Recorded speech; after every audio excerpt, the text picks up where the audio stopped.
It's a global conference with a difference. Now the economy is singing a somber tune. The Muslim world is looking for its own answers. We have inherited a system where people can trade what they do not own.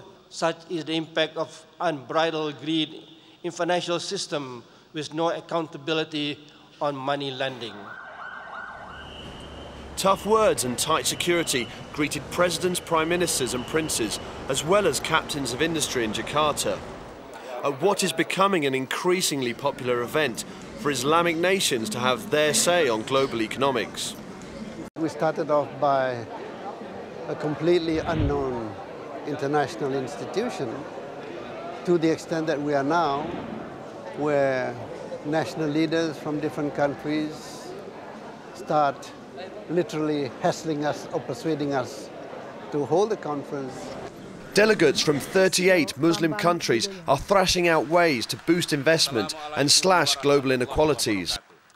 Muslims account for 1/5 of the world populations, yet they account for less than 7% of world production. A situation business leaders are hoping to change. They believe that Islamic banking could be the answer now that dominant Western models have soured financial markets. That's why there's a stronger call to action in Jakarta. Since the Muslim world contains some of the poorest and richest nations on earth, the forum is also looking at ways of narrowing this gap.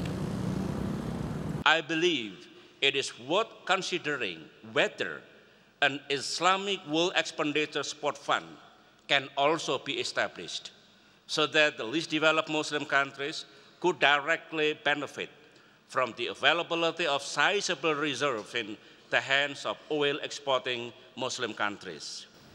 Money from the fund could tackle food and energy shortages, supported by the Islamic banking network. It's worth more than $1 trillion and could be a source of funds for developing countries in Asia and Africa. The countries of the Gulf Cooperation Council can directly improve the welfare of the Ummah and also help solve the world food security crisis. Both rich and poor Muslim countries have an opportunity to look at the comparative advantages available to them. In this interconnected world, we all need to stand together in times of crisis. We in the Muslim world, however, can offer a perspective that transcends mere economics.